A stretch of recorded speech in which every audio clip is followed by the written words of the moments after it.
이슈 털어주는 남자 김종배입니다.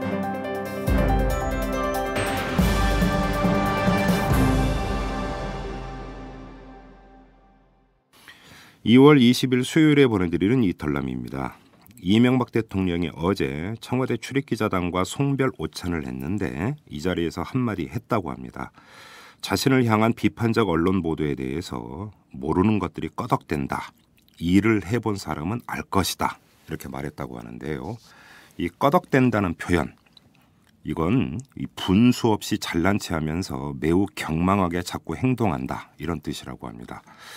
이 뭘 잘 모르고 꺼덕대기만 하는 언론 뒤에 국민이 있다고 본다면 이명박 대통령의 말은 결국 국민을 향한 것이다. 이렇게도 해석할 여지가 있는 것 같은데요. 이렇게 보니까 갑자기 플라톤이 생각이 납니다. 국민은 우민이고 나라는 철인이 통치해야 한다는 플라톤의 말과 이명박 대통령의 말이 참 흡사하기 때문인데요. 꺼덕대는 어떤 사람들과 일을 해본 사람, 이 대립구도가 분명하지 않습니까? 자, 털기 전 뉴스로 넘어갑니다. 오늘부터 정홍원 총리 후보자에 대한 인사청문회가 시작됐는데요. 이 정홍원 후보자가 현직 검사인 아들에게 수억 원의 현금을 증여하는 과정에서 소득세, 증여세 등을 편법으로 피해갔다는 의혹이 제기가 됐습니다. 또 정 후보자 부인이 부모로부터 상속받은 땅을 재산 신고에서 누락한 경위에 대해서 거짓 해명을 한 정황도 추가로 드러났다고 합니다. 이 쏟아지는 총리 장관 후보자의 비의혹들, 이걸 추리기에도 벅찰 지경입니다. 정용진 신세계그룹 부회장이 신세계와 이마트 등기 이사에서 사퇴한다고 합니다.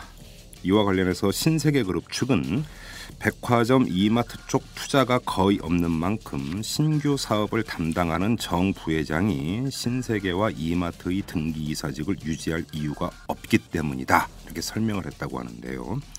저는 또 혹시나 했죠. 이마트 노조 탄압에 대한 책임을 지고 물러나는 거 아닌가 했는데 역시 아니었습니다.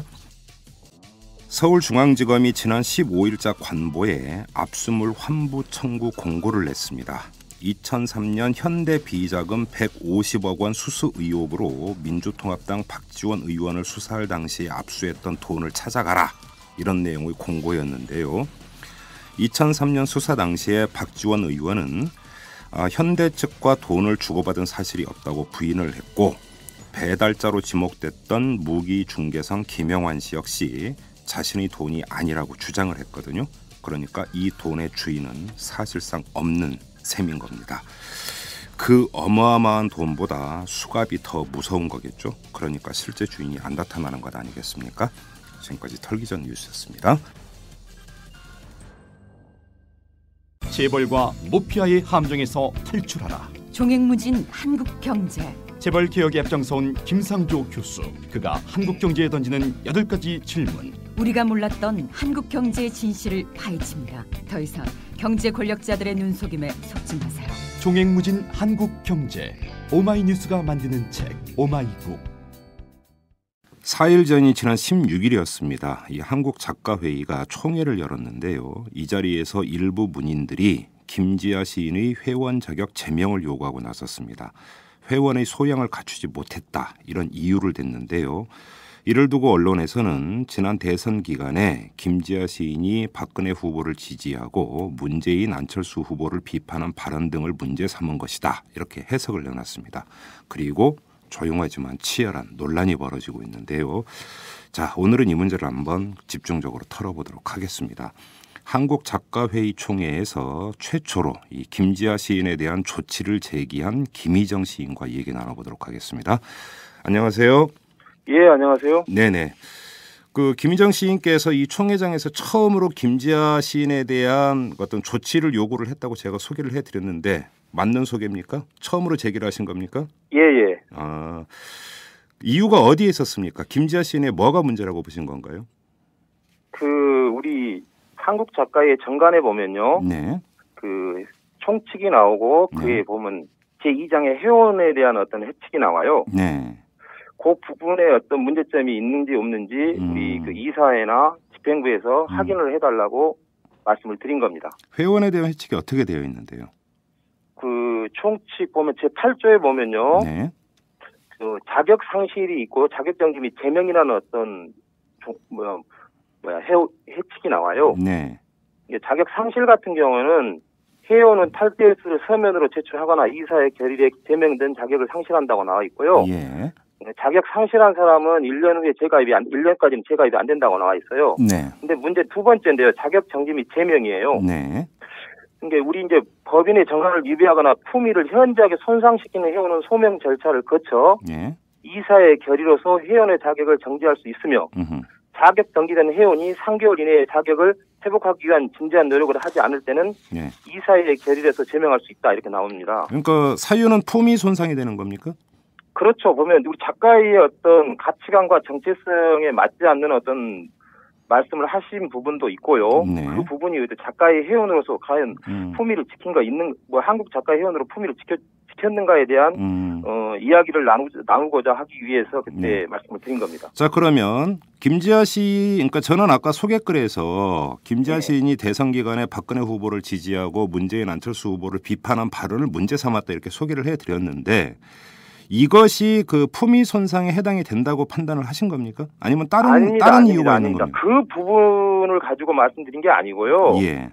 지금 그분의 어떤 발언을 네. 인터넷 검색을 통해서 한번 보시면 네. 누구를 지지하고 지지 않은 것은 자율적인 겁니다. 그렇죠. 그건 정치적 그런 부분을 가지고 이야기할 수 있는 건 아니에요. 예. 그걸 가지고 이야기 드린 것이 아니라 지금 오해가 있는 것 같은데 일부 지금 보니까 뭐 조선일보나 이런 데서 기사 보니까 오해가 있는 것 같은데 네. 그게 아니고 정확하게 표현하면 김지아 발언을 검색해 보면 나와요. 빨갱이 방송인이 CBS 김현정 그 뉴스쇼에 나오는 예. 그런 거라든가 뭐 문재인 지지 48%는 뭐 공사나 세력이라든가 이런 정말 받아들이기 어려운 이야기입니다. 누구를 지지는 그 개인적인 문제인 거죠. 네.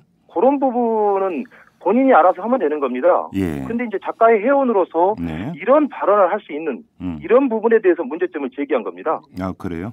예. 자, 그러니까 이제 뭐 이게 지금 조선일보를 언급을 하셨는데 한겨레에서도 이제 보도를 했는데 여기서 이제 가장 쟁점이 됐던 부분이 다른 데도 아니고 문인 단체라면 그 어떤 가치보다 표현의 자유를 옹호해야 되는 단체 아니냐. 이제 여기에서부터 이걸 전제로 놓고 본다고 한다면 정치적 의사가 무엇이든 그것을 표현하는 것은 작가로서 응당 누려야 되는 뭐 이건 뭐 작가만이 아니죠. 국민이라면 누구나 누릴 수 있는 권리인데 이걸 문제 삼는 건 문제가 있다 이런 지적이었는데 김희정 시인께서는 김지아 시인의 어떤 정치적 견해 이거 자체를 문제 삼는 게 아니라 정치적 견해를 표출하는 과정에서 나타난 일부 부적절한 표현이 문제다 이것입니까? 간단히 정리하면? 그렇죠. 그러니까 쉽게 표현하면요. 예. 그분이 어떤 누구를 지지하고 그런 것은 상관이 없어요. 네. 하시면 되는 거니까요. 네. 그건 그리고 표현의 자유도 말씀하셨는데 표현의 자유라는 것이 네. 이런 요구를 하고 또 이렇게 48%를 공산화 세력으로 몰아붙이고 네.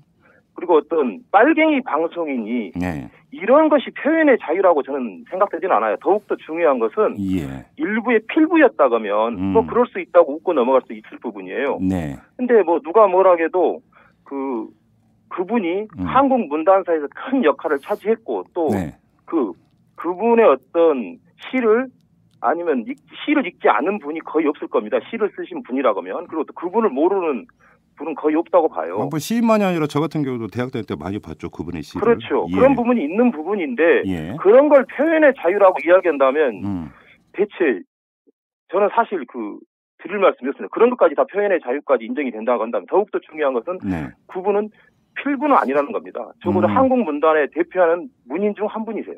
아, 그래요? 이제 제기하시는 문제점은 이제 명확히 진 것 같은데 사실 약간의 감정이 섞여 있는 그러니까 흔히 뭐 독설로 표현이 됩니다만 과연 그게 독설인지는 모르겠으나 아무튼 감정적 언사가 우리 사회적 소통 과정에서 오가는 경우가 많이 있습니다. 그러니까 지금 시인께서 지적하신 뭐 빨갱이 방송인이 공산화 세력이니 이런 것도 이제 거기에 들어간다고 볼 수가 있는데 근데 또 이때 나왔던 얘기를 보면은 왜 맥락을 보지 않고 일부 표현만 문제 삼느냐라는 또 지적도 있었었어요. 그건 어떻게 생각하십니까 그러면? 그 부분이요. 네. 그 일부 맥락이 아니라 그 안에 전반적인 흐름이 있어요. 네. 그분이 말씀하신 어떤 전반적인 흐름들이 있는데 뭐 대선 기간 동안 누구 뭐 깡통이니 뭐 이런 것은 듣는 입장에서는 웃고 넘어갈 수 있을 수도 있을 겁니다. 그것도 뭐 지지자 입장에서도 뭐 저분이 왜 저러지? 그럴 수도 있을 거라고 저는 생각이 들어요. 네. 근데 문제는 그 부분이 맥락을 계속 이어오는 과정을 본다면 예. 표현의 자유라고 말하기는 참 거북스럽게 계속 증폭되고 있다는 겁니다. 좀 더 풀어주시죠. 어떤 차원에서 그렇게 판단하십니까?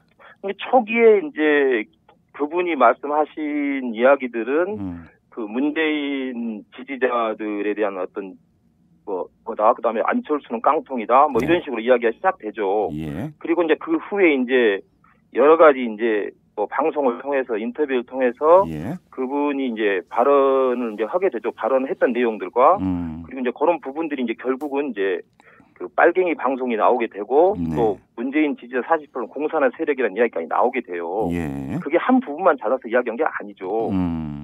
그런 것이 그 감정적 어떤 본인이 그러실 수 있다고 저는 생각이 들어요. 근데 문제는 저는 가장 중요한 것은 그분 개인 부분이가 두고 네. 한국 작가의 이름이 올라와 있는 이상은 문제 제기를 할 수밖에 없었다는 거죠. 그러면 한국 작가회의 가치관과 정체성, 이제 기준을 이걸로 잡았다라는 말씀이시잖아요. 간단히 얘기를 하면.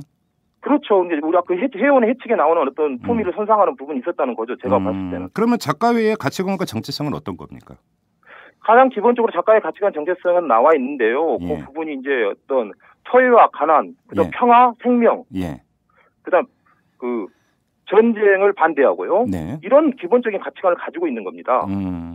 그런 기본적인 가치관을 가지고 있는데 또 뭐 민족의 통일도 안에 들어가 있는 거고요. 통일도 네. 들어가 있는 거고. 예. 그런 부분들을 가지고 있는 우리 작가의 어떤 가치관과 정체성이 있는 부분인데 그거에 지금 그분이 행동하는 것, 말하는 모습이 타당한가. 그런 거에 대한 어떤 문제 제기가 있었던 거죠. 자, 그럼 이렇게 한번 여쭤볼게요. 자, 그 표현의 자유에 전제되는 것은 사상과 양심의 자유 아니겠습니까? 예. 그런데 이 사상과 양심의 자유에 예를 들어서 냉전 이데올로기나 아주 극우 보수적인 이데올로기도 또한 그 자체로서 인정돼야 된다. 동의하고 안 하고의 문제는 별개로. 예. 이렇게도 볼 수 있는 것 아니겠습니까? 넓게 봐서는 가능하다고 봅니다. 예. 근데 문제는 네. 그 회원이라는 어떤 한국 작가회의라는 어떤 단체 안에서 바라봤을 때는 그게 이제 표현의 자유인지 뭐니 우리도 글을 쓰고 있으니까요. 그 네. 표현을 하고 있는 거죠. 네. 그런 부분들이 그 넓게 봤을 때는 정말 넓게 끝까지 넓게 봐졌을 때는 저도 지금 선생님이 말씀하신 부분에 대해서 네. 그럴 수 있다. 하지만 우리가 작가회의를 단체라는 걸 운영하고 앞으로 지켜가고 발전해 나가기 위해서는 기본적으로 해측이 있고 가치관과 정체성을 가지고 있는데 네. 그런 부분까지 다 이야기를 하게 된다면 제가 볼 때는 제2의 제3의 이런 분들이 나올 수밖에 없어요. 그리고 특히 30, 40대 젊은 문인들한테도 영향을 줄 수밖에 없고요. 그리고 그 30, 40대 문인들이 또 언제 이런 발언을 또 하게 되고 그렇게 된다면 작가의 어떤 자체 단체로서 통제가 가능할 것인가 네. 그런 부분들을 그런 것까지 전체적으로 다 아울러서 표현의 자유라고 말한다고 하면 작가의 단체로서는 제가 볼 때는 운영이 되지 않을 거라고 생각합니다.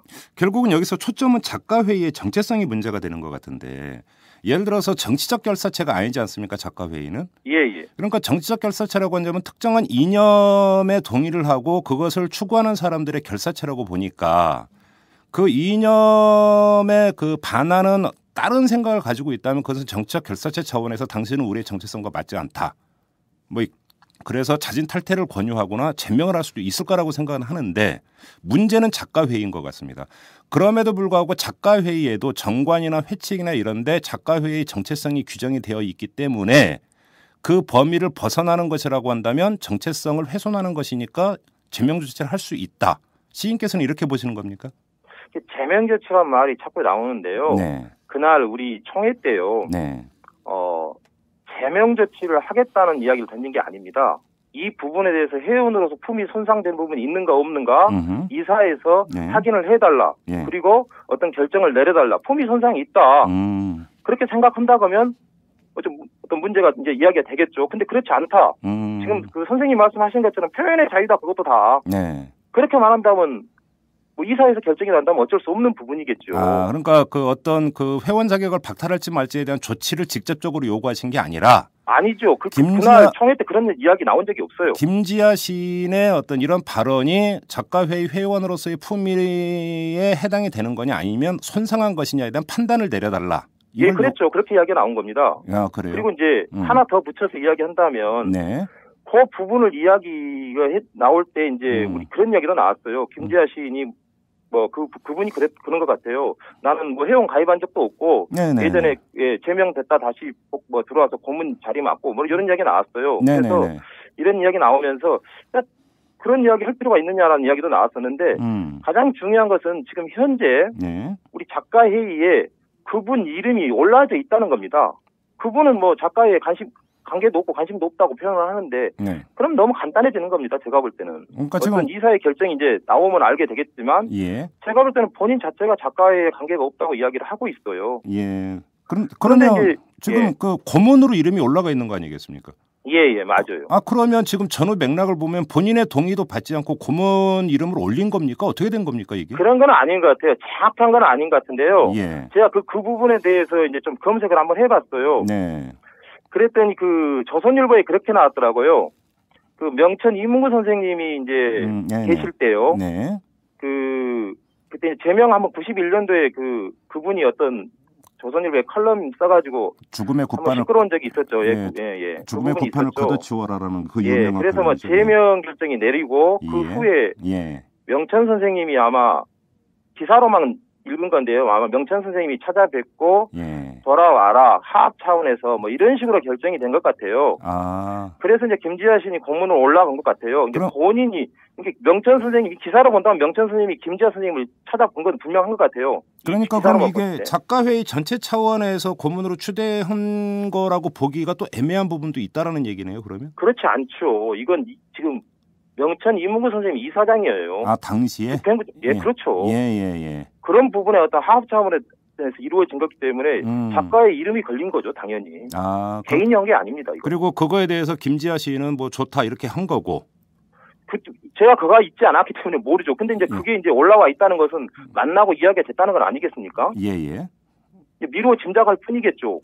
근데 그때 싫다고 했으면 아니라고 했을 텐데 고문으로 올라와 있다는 것은 그때 뭔가 이야기가 됐겠죠. 근데 정확하게 제가 말씀드릴 수는 없네요. 그 자리에 제가 없었기 때문에. 그래요. 예. 아무튼 지금 그 조직표상에 고문으로 이름이 올라와 있는 것은 명백한 객관적 사실이니까. 예. 그렇죠. 자, 이 문제가 이제 정리가 돼야 된다라는 거고요. 자, 그러면 아무튼 다시 4일 전 총회장으로 한번 가보겠습니다. 김희정 시인께서 그러면 김지아 시인의 어떤 이런 그 발언들이 작가회의 회원의 품위를 손상시킨 것인지 아닌지에 대한 판단을 내려달라고 요구를 했을 때 다른 문인들도 여러 명이 그 이와 관련해서 발언을 한 걸로 지금 보도가 나오고 있는데 구체적인 내용은 안 나오고 있어요. 그때 다른 문인들의 반응은 어땠습니까?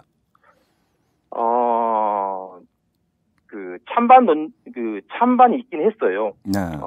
젊은 작가들 상황에서나 아니면 또 일부 그 회원들 상황에서는 문제 제기가 된 거고 그걸 이사에서 결정을 내려달라는 이야기가 분명히 나왔었고요. 또 일부 몇 분은 무시하고 그냥 가자. 무시하고 그냥 가자 이런 이야기도 나왔어요, 사실. 그러니까 이제 이게 문제가 없다가 아니라 괜히 그 벌칙 건드리지 말고 그냥 덮고 가자 이런 차원의 얘기였습니까, 그러면? 그런 부분도 있었다고 볼 수 있죠. 정확하게 표현한다면 그 상황을 제가 여기서 다 말씀드린다는 것은 우리 작가의 안에 있는 문제이기 때문에 이게 좀 어렵고요. 그런 부분이 있었습니다. 예. 그러면 지금 작가회의 안에서 입장이 갈리고 있다고 봐야 되는 거네요, 결국은? 입장이 갈린 건 아니고 문제점은 인식을 하는 것 같아요. 문제점은 인식을 하고 있지만 그런 어떤 그 상징성이라든가 여러 어떤 한국 작가의 그분 때문에 작가의 자식이라는 게 만들어진 거 아닙니까? 규명운동 하기 위해서. 그렇죠. 그분이 옥중에 있을 때. 그걸 규명하기 위해서 만들어진 단체 아닙니까? 그리고 이제 그게 이제 민족문학 작가회가 되고 그 후에 이제 한국 작가회가 된 거 아닙니까? 그렇죠. 근데 그런 부분들이 어떤 몇몇 선배들은 우려를 나타낸 겁니다.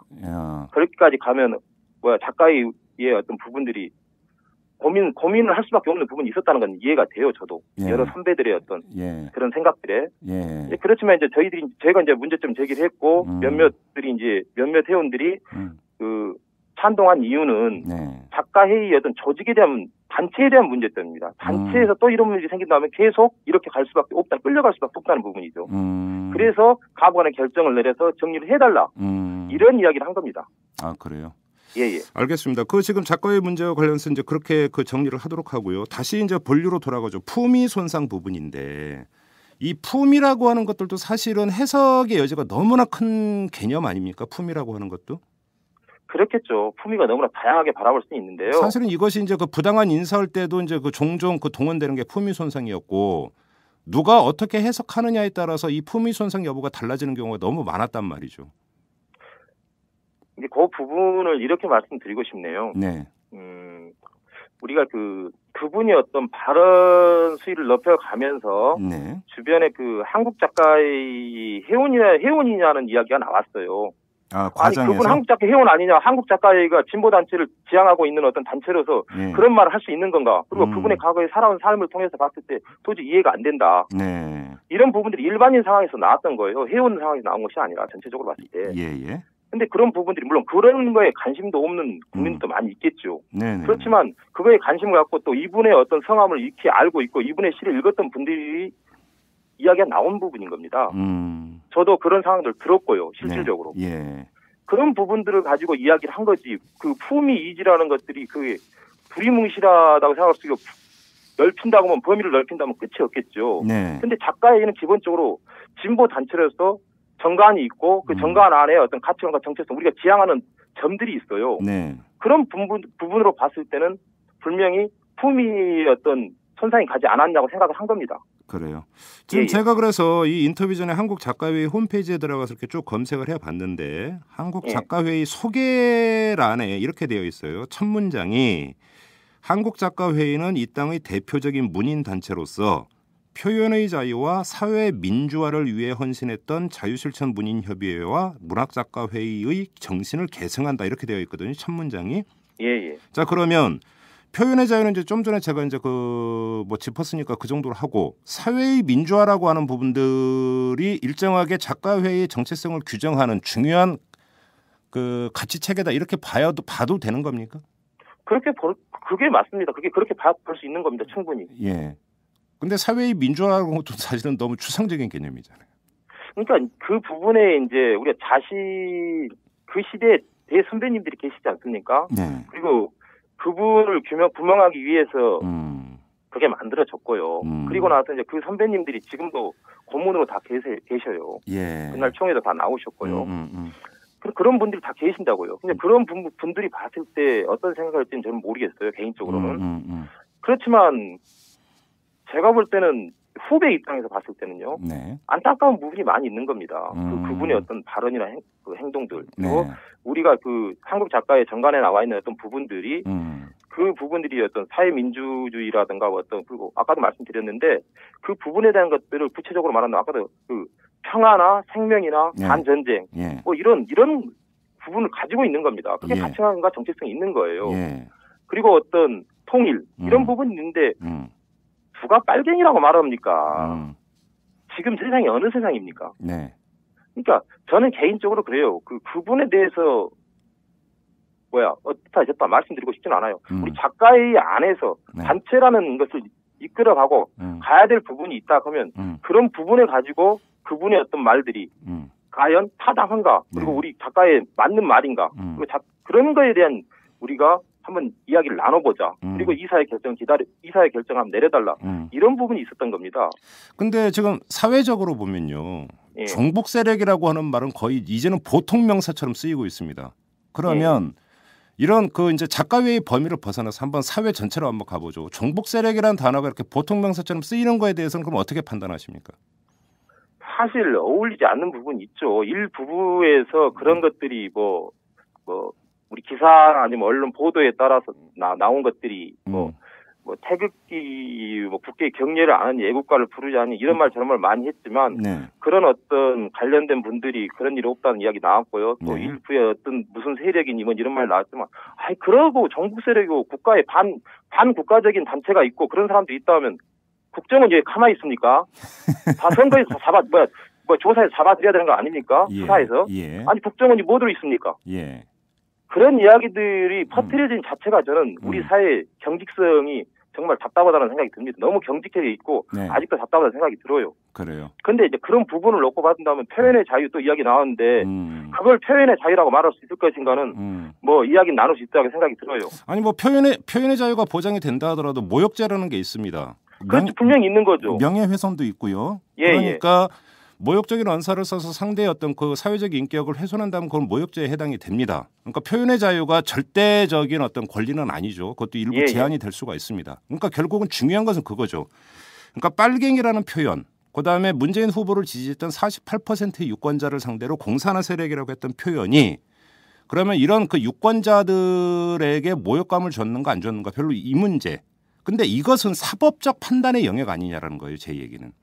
그거는 사법적 판단의 영역이고 문제는 사회 현상에서 그 일반 국민들이 받아들이는 감도가 또 중요한 부분이 있는데 제가 종북 세력을 여쭤봤던 이유도 거기에 있어요. 종북 세력이라는 그 개념이 옳아서가 아니라 이제는 어느 정도까지는 무신경해지고 그러려니 하고 넘어가는 분위기도 있는 것 아니냐.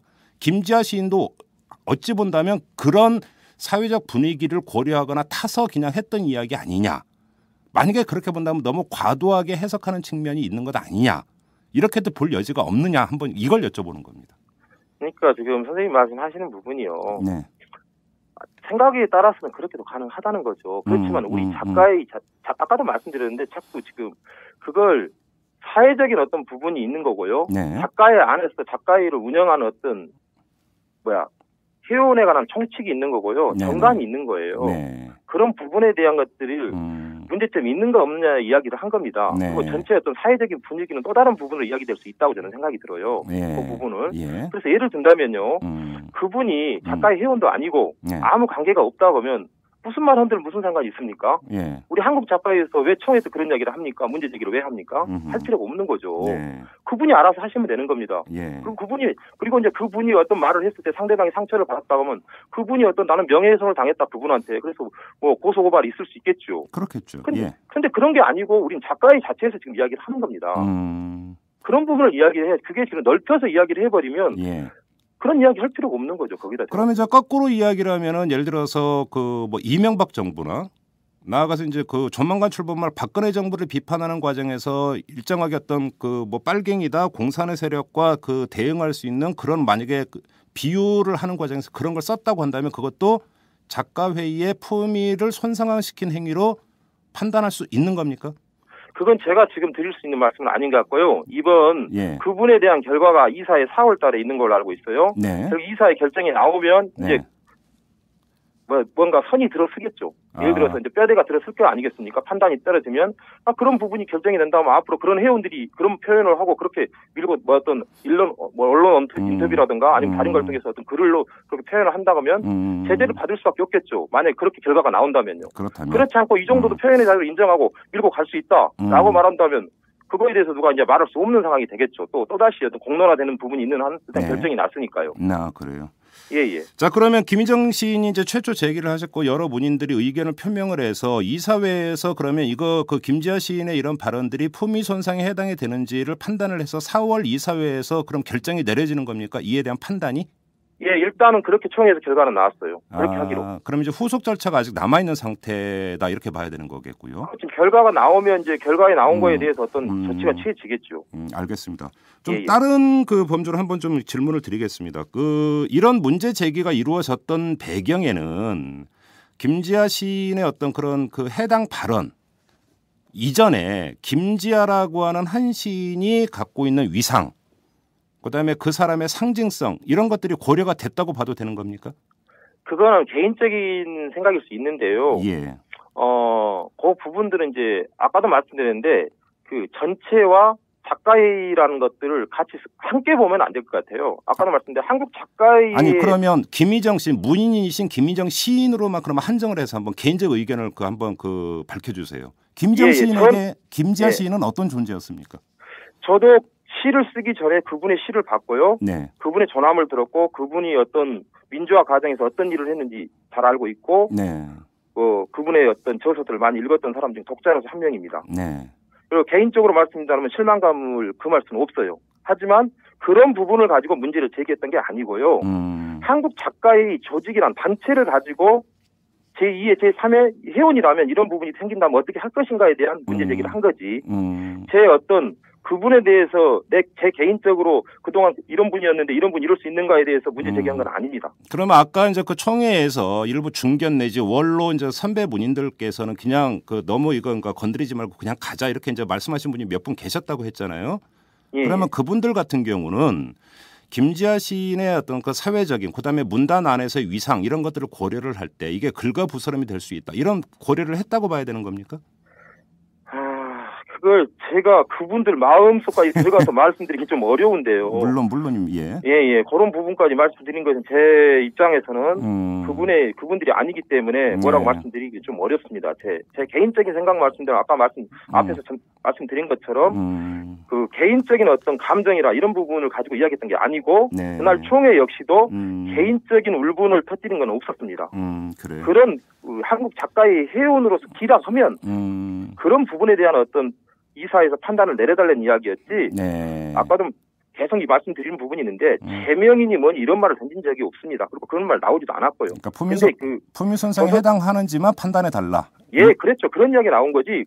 일부 언론에서 지금 나온 것이 제명 이야기 나왔는데 그런 말 나온 적이 없어요. 거기 그날 뭐 서기가 있고 뭐 이야기가 나왔기 때문에 그 기록이 다 남아 있을 겁니다. 그래요. 알겠습니다. 그러면 저 총회장에서 김희정 시진께서 제기한 문제는 이 정도로 가름을 하고 이왕 인터뷰를 했으니까 제가 한번 좀 그 다른 질문 두 가지만 좀 드려볼게요. 하나는 그 문인 중에서 이제 문인의 어떤 그 대중들은 주로 이제 작품을 통해서 문인을 만나지 않습니까? 그러면 그 작품 속에 이제 그 스며 있는 그 해당 문인의 세계관이나 가치관이나 정치관이나 이런 것들을 접했는데 어느 순간에 이 해당 문인이 언론 지상을 통해서든 뭐든지 간에 독자들이 일반적으로 알고 있었던 그 문인에 대한 어떤 가치관과는 다른 뭔가 좀 변한 것 같다. 이런 경우가 종종 있었습니다. 이런 현상들은 그러면 독자 입장에서는 어떻게 받아들여야 될까요? 그것도 뭐 세월이 바뀌면 사람도 변한다. 그냥 이 차원에서만 해석을 하면 되는 걸까요? 뭐 저도 시를 쓰는 입장에서 바라본다면요. 가장 이상적인 것들은 시와 어떤 글이 다시 말해 시와 사람이 일치하면 가장 좋겠죠. 그리고 그런 시인이라면 아마 존경을 뭐 죽어서도 내내 받을 겁니다. 그런데 이제 그렇지 않는 시인이나 작가들이 있죠. 행동과 시가 뭐 작품이 틀리는 그런 부분인데 그런 부분들은 이제 본인이 안고 가야 될 문제라고 저는 생각이 들어요. 그 부분 어떤 독자의 어떤 판단도 있을 거겠지만 이제 본인이 결국은 그런 행동을 하고 그 글과 어떤 행동이 이율배반적인 모습을 보일 때 그건 본인이 안고 가야지 그걸 놔두고 제가 뭐라고 드리긴 좀 어렵습니다. 하지만 가장 이상적이고 가장 좋은 것은 시와 그러니까 작품과 어떤 실천, 행동이 일치하는 거죠. 그런 시인들이 없는 게 아니에요. 많아요. 그렇지만 그렇지 않은 시인도 있는 것이죠. 문제점이 있는 거죠. 그런 작가들이. 그 좀 전에 드렸던 질문을 연결해서 이제 지금 그 시인께서는 언행 불일치 차원에서 이제 그 말씀을 하셨는데 좀 제가 여쭤봤던 것은 이런 차원이니까 그러니까 그 과거 예를 들어서 민주화 시대의 어떤 그 문인이 가졌던 가치관과 민주화 시대가 그러니까 지나고 나서 문인이 보여주는 어떤 모습이 많이 다르다. 이거는 시대의 변화의 반영으로 그냥 그렇게 이해하고 넘어가면 되는 거냐 이런 겁니다. 그 부분은 개인적인 부분이라고 저는 생각이 들어요. 아까도 말씀드렸는데 그 부분이 누가 됐든 우리 작가의 어떤 회원으로서 품위 유지 아까도 반복되는데 그런 부분이 아니라면 그 작가의 회원이 아니라면 저는 그거에 대해 관심은 없습니다. 그분이 그렇게 가면 그분 스스로 책임을 지고 그분 스스로 어떤 모든 거에 글이 됐든 행동이 됐든 그것은 본인이 안고 갈 문제인 거죠. 제가 그러면 되겠냐고 말하기는 좀 어렵습니다. 그럼 그렇죠. 그걸 정확하게 표현하면 저하고 너무 가까운 사이였다. 예를 들어서 그럼 그분 누군가가 그랬다고 하면 저는 찾아가서 한번 이야기를 나눠봤을 겁니다. 너 요즘 왜 그러냐? 그 분명히 이야기 나눠봤을 거예요. 그렇지 않고 한국 작가가 아닌 일반 작가들이 한 3만 명도 넘을 겁니다. 제가 알기로는. 그런 분 중에서 한 분이 어떤 이야기를 하고 그런 부분에 대해서 그런 이야기가 나올 때마다 나서 너 왜 그러냐 할 수는 없는 거죠. 그분이 스스로 책임지고 안고 갈 문제라고 저는 생각합니다. 그건 물론 그분의 세계관이고 가치관의 문제니까요. 예. 그리고 또 하나 이제 질문은 이거는 김지아 시인의 빨갱이인이 공산의 세력이냐라는 표현과 무관하게 한번 드리는 질문입니다. 지금 이래서 보수와 진보의 어떤 그 갈등이 심해지면서 오고 가는 언사가 거칠어지고 있다라는 지적이 많이 있습니다. 그럼 보수 인사도 마찬가지고 진보 인사도 마찬가지인데 특히나 SNS 이런 것들이 발달을 하면서 톡톡 쏘는 말들 이런 거 그다음에 단문 이렇게 가다 보니까 함축적으로 담으려고 하다 보니까 거기에 부적절하고 감정이 섞여 있고 욕설에 가까운 어떤 그런 표현들이 다수 등장을 하고 있는 현상이 분명히 있는 것 같은데 네. 이런 현상에 대해서는 문인으로서 어떻게 평가를 하십니까? 답답한 일이죠. 답답하십니까? 언어 순화도 필요할 거고요. 예. 특히 이제 글을 쓰는 입장이라 한다면 특히 언어 순화 중요하고요. 예. 또 그런 부분들을 좀 정화해서 이야기를 했으면 좋겠습니다. 그래요? 그건 당연히 그래야 될 것 같고요. 그런 부분을 가지고 한다면 결국은 감정밖에 남지 않는다는 생각이 들어요. 그렇죠. 누구 잘못이다 예. 이렇게 말씀드리고 싶지 않습니다. 누가 먼저 시작했다. 그러니까 우리도 대항할 수밖에 없다. 이렇게 드리기 이전에 예. 정말 좀 생각을 가지고 또 어떤 이야기를 할 때 또 어떤 글을 쓸 때 정말 좀 생각이란 걸 가지고 좀 더 고민을 해서 세상에 내놨으면 좋겠다는 생각을 합니다. 알겠습니다. 자, 이 정도로 하고요. 결국 이제 4월에 한국작가회의 이사회에서 어떤 판단을 내리느냐 이게 지금 분수령이 되겠네요. 결국은. 예, 일단은 결정을 기다려 보는 수밖에 없는 거죠. 일단 그렇게 이사회에 넘어갔으니까요. 알겠습니다. 저희도 한번 관심을 갖고 지켜보도록 하겠습니다. 예, 자, 여기까지 하도록 하겠습니다. 고맙습니다. 예. 네. 안녕하세요. 오마이뉴스 대표 오연호입니다. 오늘 방송 잘 들으셨나요? 오마이뉴스는 10만인 클럽 회원 여러분의 후원으로 이탈남을 제작하고 있습니다. 오마이TV의 대선 올레도 10만인 클럽 덕분이었습니다. 이탈남과 오마이TV 더 열심히 하겠습니다. 여러분이 제작자입니다. 월 10,000원에 참여 10만인 클럽 회원이 되어 주십시오. 오마이뉴스 첫 화면에서 직접 가입하시거나 02-733-5505 내선 274번으로 전화 주시면 담당 직원이 안내해드립니다. 지금 7,500명입니다. 함께해 주십시오. 감사합니다. 야, 뭐하냐? 기사 써. 네가 무슨 기자 다니면서 뭔 기사를 쓰냐? 나 오마이뉴스 시민기자야. 수십만 명의 사람들이 내가 쓴 기사를 읽는다고. 오마이뉴스에 기사를 쓴다고? 난 읽기만 했는데. 야, 그게 정말이야? 당신도 오마이뉴스 헤드라인 기사를 쓸 수 있습니다. 지금 바로 오마이뉴스 시민기자로 등록하세요. 세상을 바꾸는 주인공이 될 수 있습니다. oma이뉴스.com.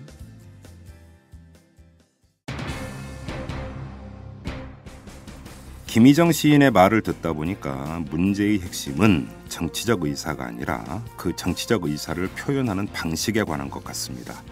핵심이 바로 이 문제라면 그것은 한국작가회의에 국한된 문제 같지는 않습니다. 이 사회적 소통 과정에서 선을 넘는 자극적이고 감정적인 언사가 다수 동원되는 게 엄연한 사실이니까요. 자, 이만 마치도록 하겠습니다. 지금까지 이탈남 김종배였습니다.